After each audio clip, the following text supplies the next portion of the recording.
Hello and welcome, my name is Fine Disaster, this is Battlefield 1, and in today's video we're going to be taking a closer look at the BAR 1918, taking a look at the stats of the weapon, how it performs on the battlefield, as well as of course all three variants and how this compares to some of the other LMGs out there.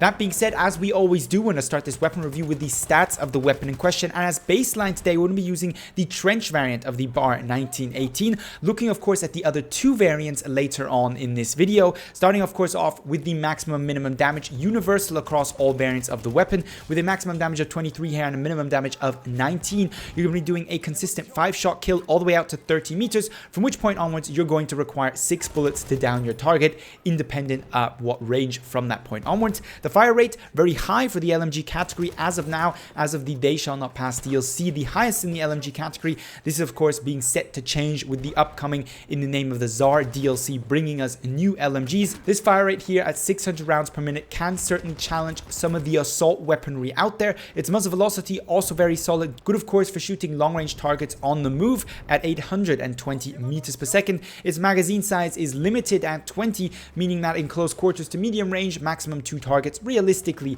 are possible. At longer ranges, you may only be able to get 1 out of your magazine because of course of the LMG spread mechanics.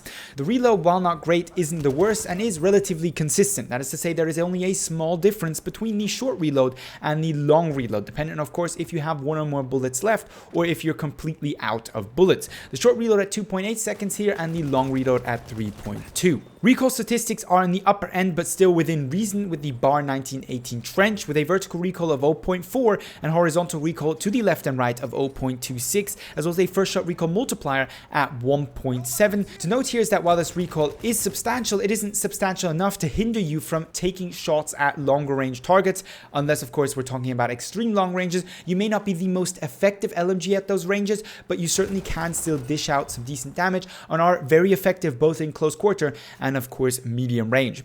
When it comes to the spread mechanics of this LMG, it's got a base ADS of 0.24, that's aiming down sight while not moving. Its ADS while aiming down sight and moving at 0.56 is actually pretty good, and its hip fire of course better than the other two variants, given that we are currently looking at the trench variant of this weapon at 1.501, while hip firing standing and moving. To note of course about the LMGs when it comes to their spread models is that they have their own type of spread model, that is to say an initial spread, their base ADS value. If we take the ADS value here, that's 0.24 while standing. It then increases thanks to the first shot spread multiplier and the negative spread increase. However, from that point onwards of course decreases. So the negative spread increase here is 0.085 and the bullets needed to return to perfect accuracy are 7, that is to say on the first, and on your 7th shot you will have an ADS value of 0.24 if standing still, not moving, and of course aiming down sight. When it comes then to the available variants, there is a storm variant of the BAR 1918 and there is also a telescopic variant of the BAR 1918. And the first area of statistics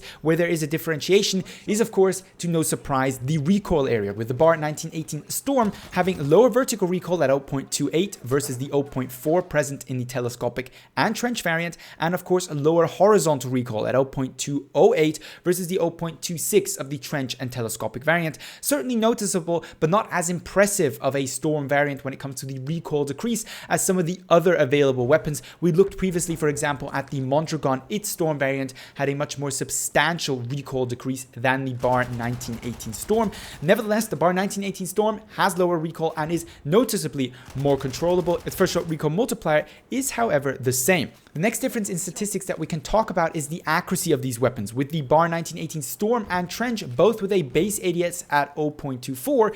The telescopic actually comes in lower than that at 0.16, meaning of course that it starts off more accurate and ends up more accurate after a while. The first shot spread multipliers are however the same. What isn't the same of course is the performance of these weapons when hip firing, with the Trench variant being of course better at all kinds of hip fire, be that standing still or moving simultaneous. Its hip fire, as already previously mentioned, at 1.501, while hip firing standing and moving is better than that of the telescopic and the Storm, which sits at 2.25.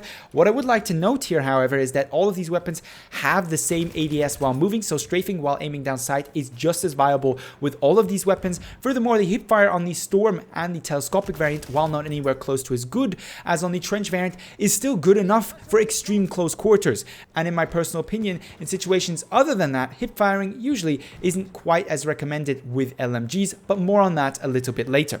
One of the last differences we can point out is spread increase per shot and spread decrease, with the BAR 1918 telescopic actually having a higher spread increase per shot, meaning that its initial advantage of a lower spread over the consecutive shots doesn't really carry over until, of course, once more on the 7th shot maximum accuracy is reached. What the telescopic variant does have, however, is a quicker spread decrease, meaning of course that the spread will reset faster with the telescopic at 2.525 versus the 2.125 of the other two variants. Also to note, of course, about the telescopic is that it comes with a telescopic sight as well as a bipod, which, while usually not very useful in certain scenarios, is going to massively decrease your time to kill on a target at any given range, especially of course useful at those longer ranges though. Having covered the stats of the three weapons we're looking at today, the three variants of the BAR 1918, how do they differentiate themselves in performance? Which one is used best for what? Now, first, what I'd like to point out here is that all three of these variants are viable options. Unlike some of the other weaponry, actually all three of them are very good. And this is because of their relatively solid underlying stats. They all have decent iron sights or, of course, a telescopic sight. They all have a very good damage output, meaning they're good for close quarters and medium range. And the recoil is within reason. So is the spread actually. There's plenty of LMGs that actually take a shot more to retain their fully accurate state, especially important considering, of course, that this fire rate is higher than most LMGs, and thus this weapon, when it comes to actual time spent in an accurate state, is even lower. Your DPS on target with this weapon is always pretty good. Now, when it comes to the BAR 1918 Storm, this could arguably be the best long-range variant because of the recoil. Then again, the recoil difference between it and the trench or even the telescopic variant is not that great when it comes to the actual recoil values of importance. Horizontal recoil really is that ruins your performance at long range, and really here there's only a difference of about 0.052 between the telescopic and the Storm variant. There's a bigger difference in the vertical recoil department, but vertical recoil is relatively easy to manage, both on console and of course especially on PC. The telescopic offers extremely good accuracy. When you set the telescopic's sight zoom level down to its minimum, recoil is not only manageable and doesn't really interfere too much with the weapon's accuracy. I was blown away actually with how accurate you can use this LMG at medium range, in even close quarters, and for those couple of cheeky long range shots as well. Yes, the weapon kicks, no doubt there, and it kicks more than the BAR 1918 Storm, but it's still usable and actually makes for a very enjoyable playstyle, especially when you get out that bipod and just surprise somebody from 50 meters with how quickly you can really down them, with of course when bipoded every single one of your shots hitting very accurately. The trench, in my opinion, is the slightly weaker of the three variants, and that's because I generally don't think that LMGs are that great at being hip fired, and when being hip fired, I think the Storm and telescopic are still sufficient. That's not to say I don't use hip fire, but really at the ranges where I would be using hip fire with the Storm and telescopic to a disadvantage versus when using the trench variant, I don't think it's too effective anyway to be using. After all, if you're using one of the iron sight variants, the Storm or trench, ADS times are pretty good. Nevertheless, it's a viable option, especially for those of you who enjoy hip firing.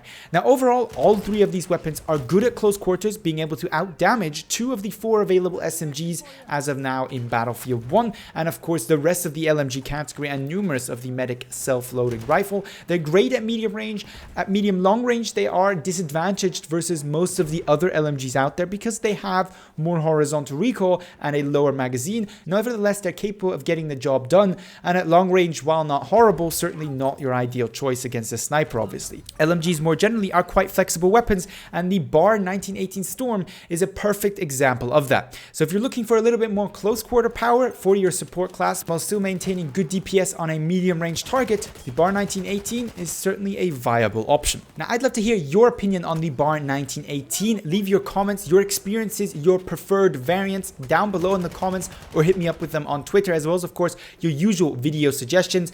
If you enjoyed the video, don't forget to give it a thumbs up. And with all that being said, I'd like to thank you very much for watching and hope to see you in the next Battlefield 1 video.